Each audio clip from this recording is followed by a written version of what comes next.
dia, meu nome é Ângelo Trento. Eu agora sou aposentado faz alguns anos, mas eu fui professor de História da América Latina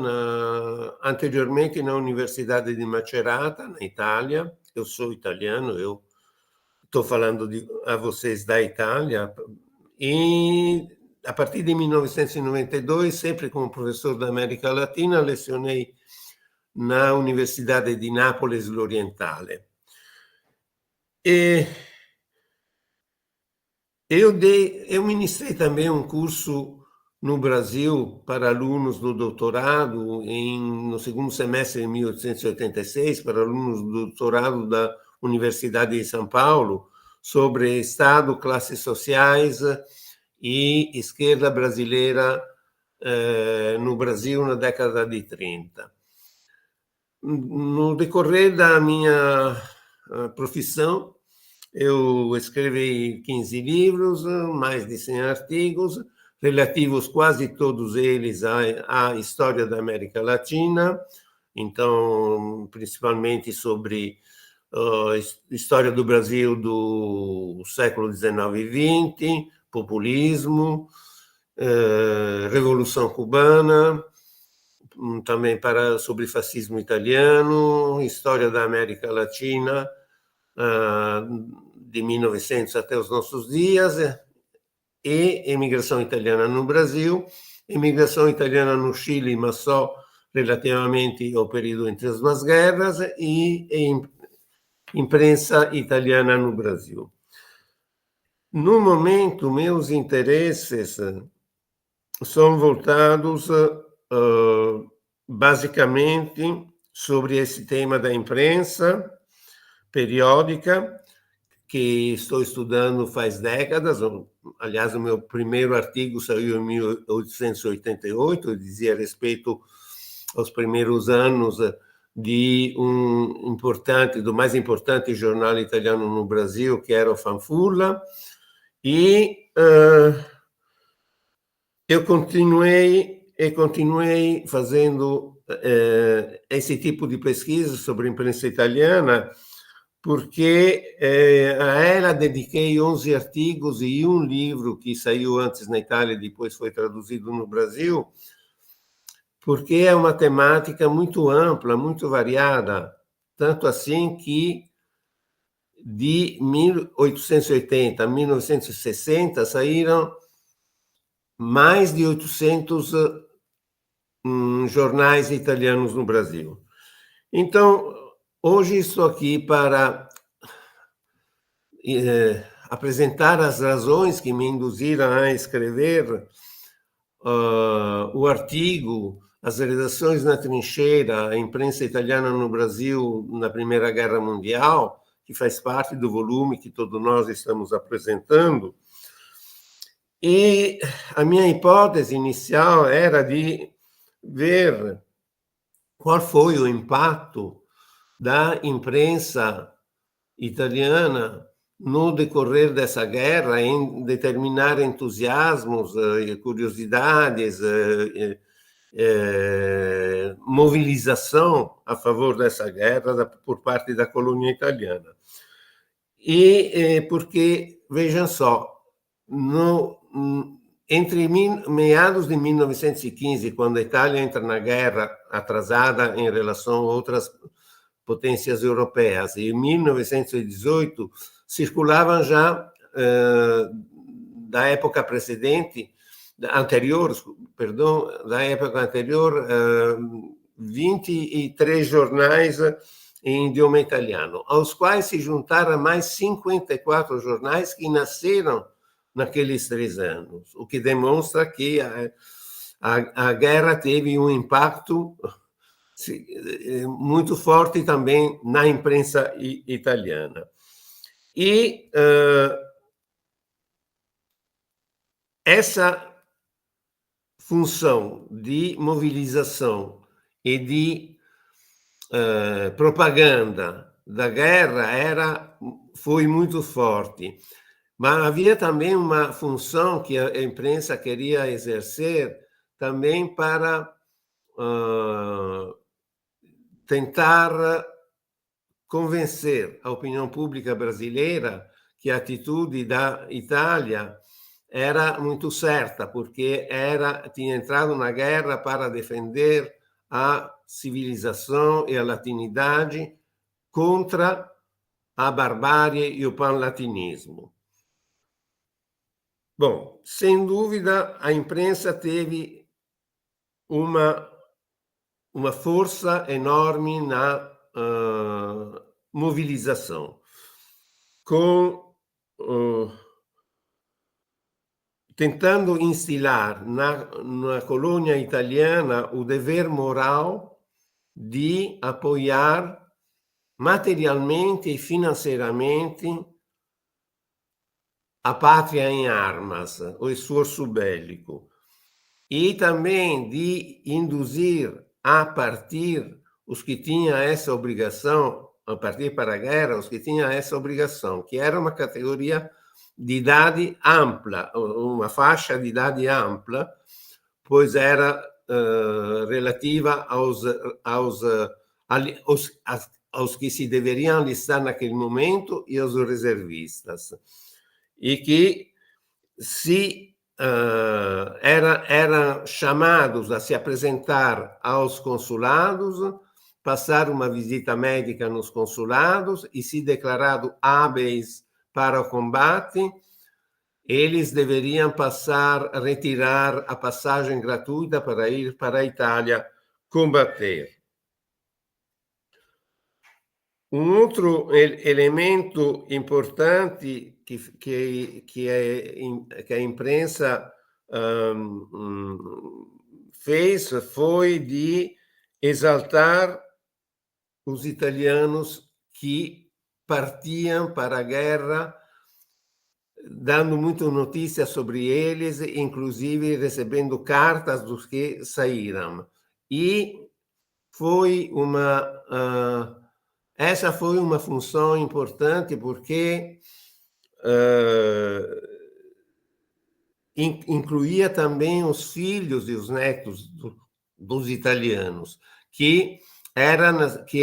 nascidos no Brasil e que, portanto, pela legislação brasileira do ius soli, eram considerados brasileiros, como, aliás, a legislação brasileira, a legislação do ius soli de todos os países americanos, mas pela legislação italiana do ius sanguinis, eram considerados italianos, mesmo que nascidos no exterior, porque tinham pais italianos. Também outro ponto que foi muito veiculado pela imprensa foram as notícias contínuas sobre as atividades dos comitês pró-pátria e dos comitês pró-Cruz Vermelha Italiana, que nasceram numerosos nesse período e que tinham a função de recolher subsídios para ajudar as famílias pobres dos que partiam para combater, e também subsídios para enviar indumentos, cobertores de lã, cigarros, café, chocolate, sapatos e outros artigos para os soldados na trincheira.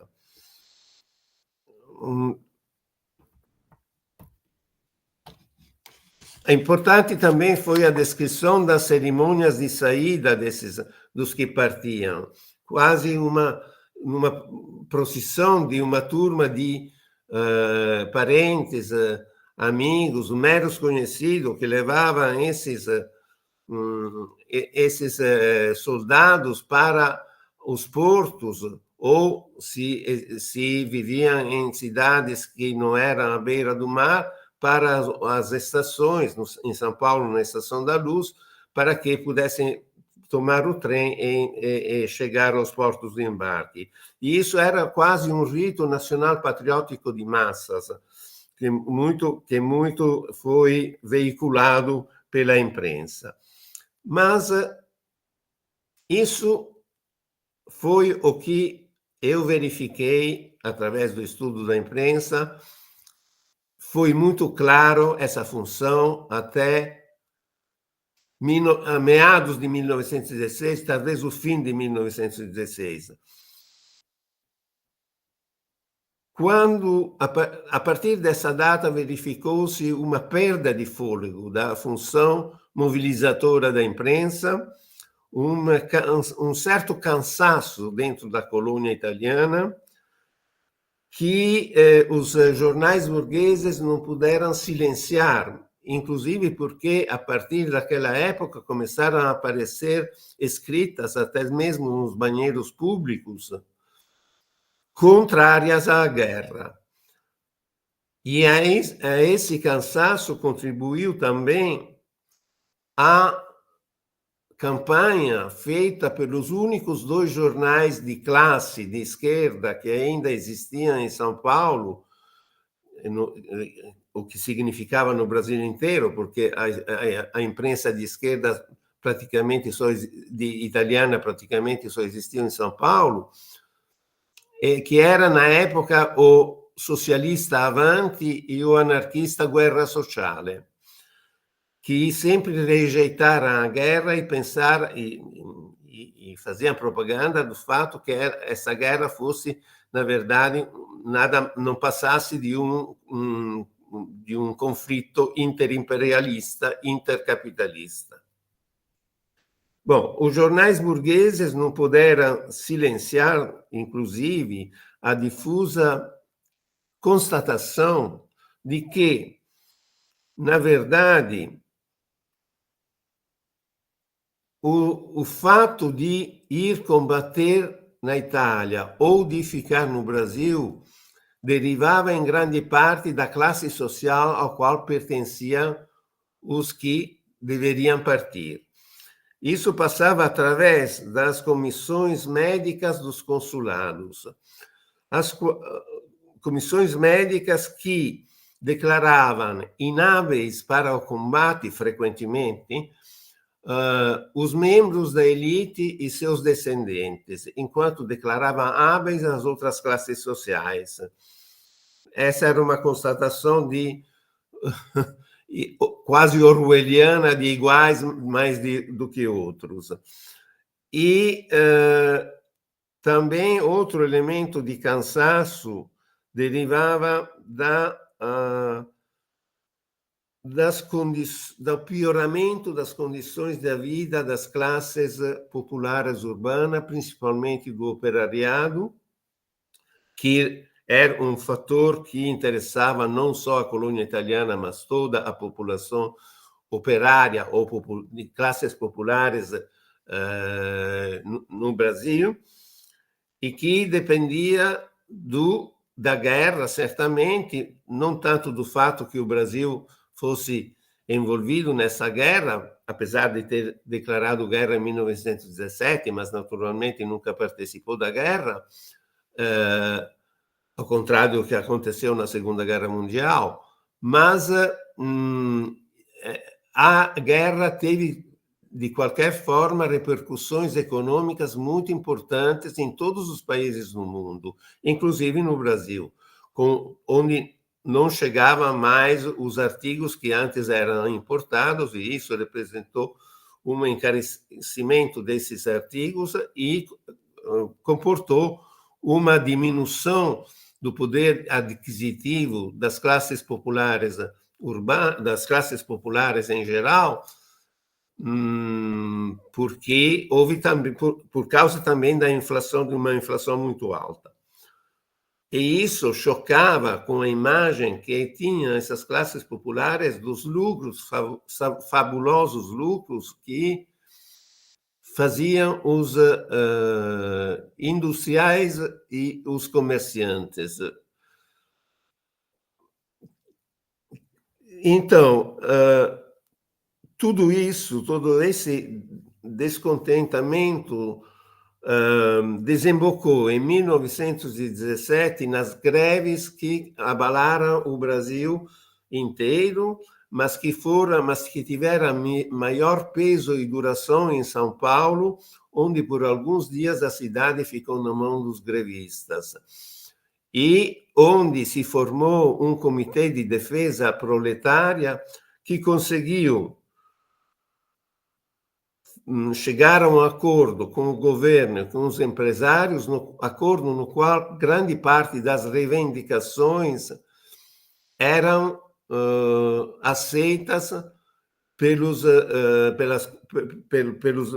empresários, mas que, na verdade, depois de alguns anos, depois de algum tempo, foram rejeitadas. Enfim, assim, aqui vou concluir. O que eu constatei foi exatamente isso, foi exatamente o fato da imprensa ter representado um enorme instrumento de propaganda e de mobilização, mas isso se realizou só até um certo momento. A partir do final de 1916,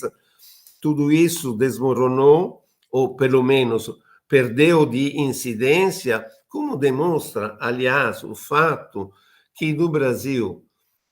saíram para combater pouco mais de 10.000 italianos e descendentes, enquanto deveriam ser, que era apenas de um quinto a um sétimo dos que tinham obrigação para sair. Bom, eu acho que eu vou terminar por aqui. Agradeço e cumprimento todos vocês. Obrigado.